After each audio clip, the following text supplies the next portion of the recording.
Bonjour, c'est Amélie du blog Famille Épanouie. Alors aujourd'hui, je vais te parler de quelque chose qui touche énormément de parents. C'est toute la perte de temps que l'on accumule à cause du fait de faire à la place de son enfant. Ça, c'est quelque chose qui nous embête profondément en tant que parents, c'est de voir que notre enfant n'est pas assez autonome et qu'il faut donc faire les choses à sa place, ou du moins avec lui, et que du coup, on perd beaucoup de temps parce que forcément, il faut l'aider à s'habiller, l'aider à se coiffer, l'aider à se laver les mains, l'aider à ranger ses jouets, l'aider à faire plein de choses, ou même parfois faire à sa place parce que clairement, on en a marre, ça nous prend trop de temps, et même le fait de l'aider va aussi nous prendre trop de temps. Donc on se dit, on a mieux fait de le faire nous-mêmes, et puis ça sera plus vite fait, ça sera mieux fait. Et donc on finit en fait par le faire à sa place pour essayer de gagner du temps. Le truc, c'est que ça va finir par te stresser, et puis si toi tu es stressé, tu vas aussi stresser ton enfant. Donc en fait, il va y avoir une grosse situation de stress dans la maison, et en fait tout ça, ça va venir un peu de fil en aiguille, venir mettre une mauvaise ambiance dans la maison, mais encore pire entre toi et ton enfant. Et peut-être même parfois entre toi et ton conjoint, je veux dire, parce que du coup, ça va aussi t'énerver que par exemple, ils le prennent pas autant à cœur que toi. Donc forcément tu vas lui en vouloir, donc au final tout ce qui va découler de ça, ça va être très très négatif. Alors à la base ce sont bien des réactions normales, parce que c'est vrai que nous en tant qu'adultes on a tendance à agir en ayant pour seul but de faire les choses le plus rapidement possible et le mieux possible. Et c'est bien normal puisque dans une journée on a beaucoup de choses à faire, donc forcément si l'on entreprend quelque chose, on a envie que ce soit vite fait et bien fait. Le truc c'est que notre enfant lui il a vraiment envie de le faire. Et en le faisant à sa place, en fait, on le fait parce qu'on gagne plus de temps, ça va plus vite, c'est plus rapide, c'est mieux fait, parce qu'on a plus d'expérience, parce qu'on est plus habilité à le faire, parce qu'on l'a déjà fait plusieurs fois et que du coup on sait comment le faire. Et donc tout ça, en fait, ça va nous venir de le faire à sa place, pour lui, et à côté de ça, on lui empêche de le faire. Alors le truc, c'est que en fait, le vrai problème de ça, c'est que nous, en tant qu'adultes, on ne considère pas cette activité de l'enfant comme un travail, alors que fondamentalement pour lui, c'en est un. Et d'ailleurs, c'est un travail de la plus haute importance, car c'est à travers cette expérience qu'il va pouvoir réussir à faire les choses, qu'il va pouvoir s'expérimenter, qu'il va pouvoir préciser ses gestes, travailler sa dextérité, travailler son élan, sa motivation. Bref, c'est capital pour lui. Un petit peu comme un adulte, de la même manière, en fait, si tu ne fais pas les choses par expérience, tu as du mal à les apprendre parce que c'est très difficile d'apprendre qu'en regardant, qu'en observant. Il y a un moment, on a besoin aussi de faire les choses. Alors, tout dépend ce que c'est évidemment. Mais par exemple, je prends un exemple tout bête, mais un boulanger, il va apprendre à faire le pain en le faisant lui-même. Ses premiers seront peut-être ratés, il va peut-être mettre du temps à les faire. Mais c'est comme ça qu'il va apprendre à le faire. Il ne va pas apprendre parce qu'il aura tout le temps regardé quelqu'un le faire et hop, la première fois qu'il va le faire, ça sera super. Il va vraiment avoir tout un travail de recherche, de précision des gestes avant d'arriver à un résultat optimum. Et c'est exactement la même chose pour nos enfants. D'ailleurs, si tu fais à la place de ton enfant de manière régulière, il peut se passer plusieurs situations. L'enfant va réagir de différentes manières. La première, c'est qu'il va peut-être se fâcher, se mettre en colère, faire une crise, en gros, ce qu'on appelle clairement une crise. Et ça, tu l'as vu, je vais te donner un exemple tout simple. Par exemple, tu arrives à la fin du repas, tu lui laves les mains et la bouche, et là, en fait, il refuse. Donc, il rentre dans une colère terrible parce que tu lui passes un gant de toilette ou une débarbouillette sur la bouche et les mains, et ça lui plaît pas du tout. Et là, tu te dis, il déteste être nettoyé, il aime pas du tout quand je le lave, etc. Mais en même temps, il faut le faire parce que sinon, il va en mettre partout. Mais en fait, si tu prends le problème autrement, peut-être que ton enfant, il a tout simplement pas envie que tu le fasses à sa place. Et peut-être que pour lui, prendre soin de lui, c'est très important. T'es tombé par terre?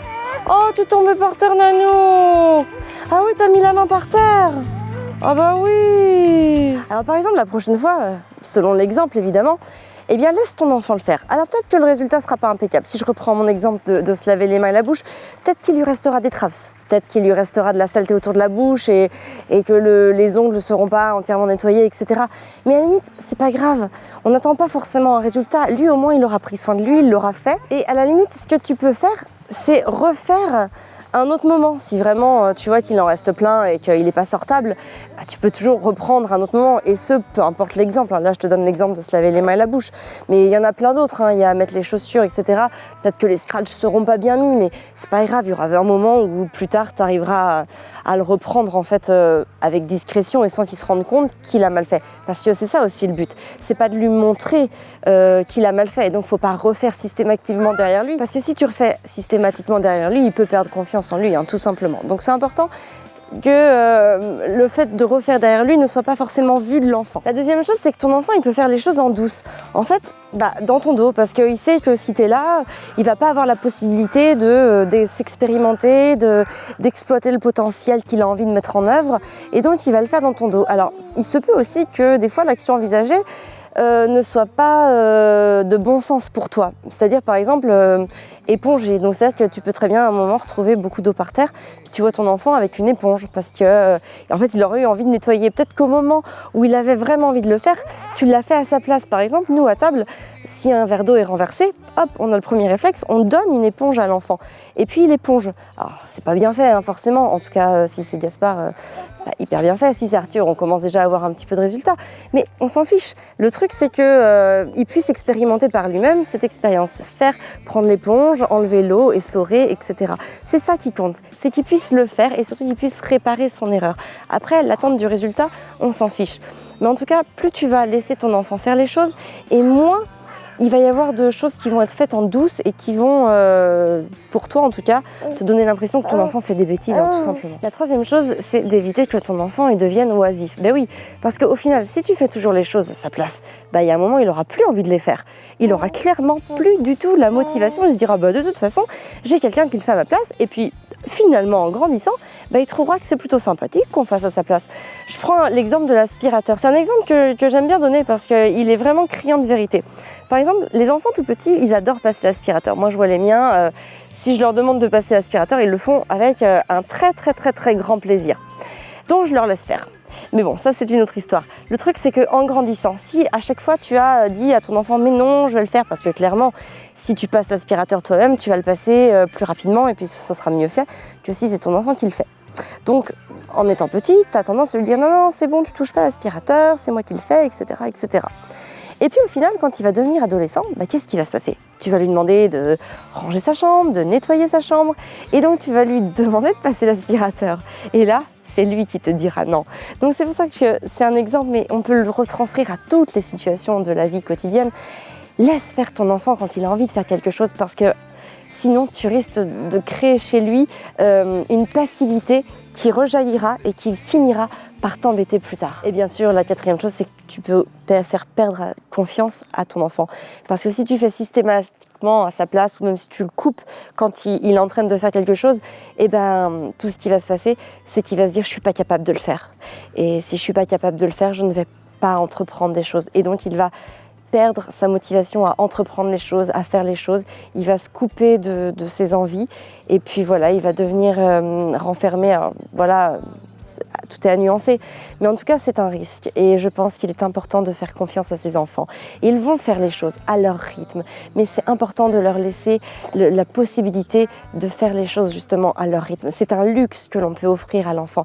C'est l'un des plus beaux cadeaux qu'on peut leur faire. C'est leur donner toute notre confiance et leur permettre de faire les choses à leur rythme, à leur façon, selon leur méthode, selon ce qu'ils auront observé, selon ce dont ils se seront imprégnés. Et ça, c'est vraiment très important. Alors, au lieu de voir le verre à moitié vide, comme souvent on a tendance à le faire, moi, je t'invite vraiment à voir le verre à moitié plein et à te dire que tout ce qu'entreprend ton enfant, ce sont déjà des petites réussites qu'il vit intérieurement. Et ces petites réussites, un jour, ça va devenir une grande réussite. Et puis, à force de faire les choses, à force d'expérimenter, il va devenir meilleur, il va s'améliorer de jour en jour. Et toi, qu'est-ce qui va se passer? Ça va vraiment t'aider, parce que tout ce que tu n'auras pas à faire, ce sera du temps que tu auras pour faire d'autres choses. Et j'ai vraiment envie de te dire, commence dès le plus jeune âge de tes enfants à le laisser entreprendre tout ce qu'il a envie d'entreprendre, parce qu'il va gagner en autonomie beaucoup plus rapidement que si tu fais régulièrement à sa place. Et ça, c'est vraiment une importance capitale. En tant que parent, on a souvent tendance à toujours faire à la place de nos enfants. Et c'est une grosse erreur, j'ai envie de dire, qu'on fait, parce que le jour où on a besoin qu'ils fassent quelque chose, on sait leur demander, mais le problème, c'est qu'on a tendance à oublier que pour savoir faire quelque chose, il faut s'exercer à faire cette chose. Et ça paraît tout bête, ça coule de source quand on le dit comme ça.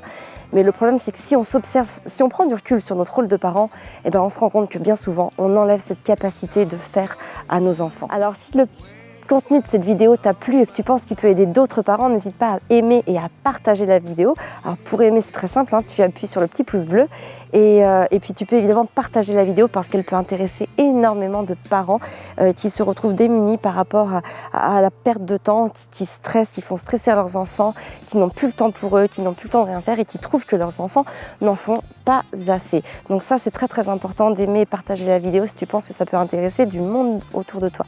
Tu peux bien sûr t'abonner à la chaîne, de cette manière tu recevras toutes les notifications de mes prochaines vidéos et du coup pouvoir interagir beaucoup plus facilement avec moi. Sur ce, je te souhaite une très belle journée. Prends soin de toi et de tes enfants.